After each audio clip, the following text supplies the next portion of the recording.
Wananchi mkoani Manyara wameiomba serikali mpya kuweka kipaumbele katika kuboresha hali ya maisha kiuchumi kwa kuongeza upatikanaji wa fursa za ajira kwa vijana ili kupunguza umaskini wa kipato na kuhakikisha wananchi hao wananufaika na rasilimali za taifa kikamilifu.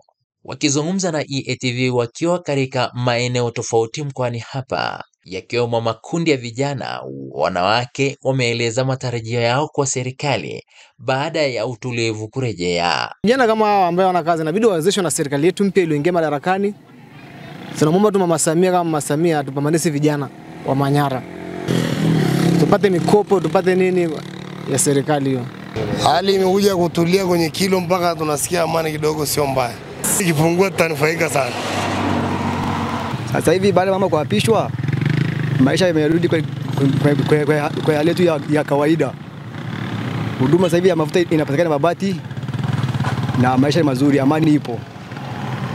Kwa upande wa wazee, wameiomba serikali iwapatie huduma za afya bure pamoja na kuboresha miundombinu.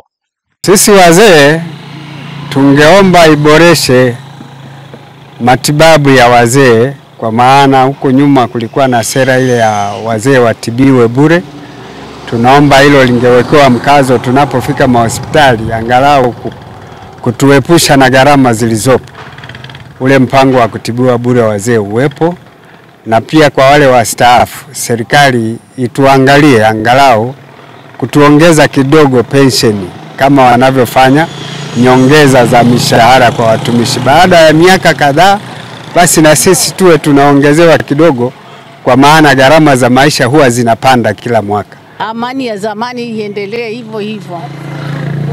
Tusipoteze tena. Tuje tukaanza na msukosuko na nini. Tukae kwa amani. Natarajia maisha yawe mazuri. Wananchi, hali ya uchumi ikae vizuri. Thamani ya pesa ikae vizuri. Nikiripoti kutoka hapa Babati mkoani Manyara, mimi ni Mohamed Chumvi, askari wa Mwamvuli wa EATV.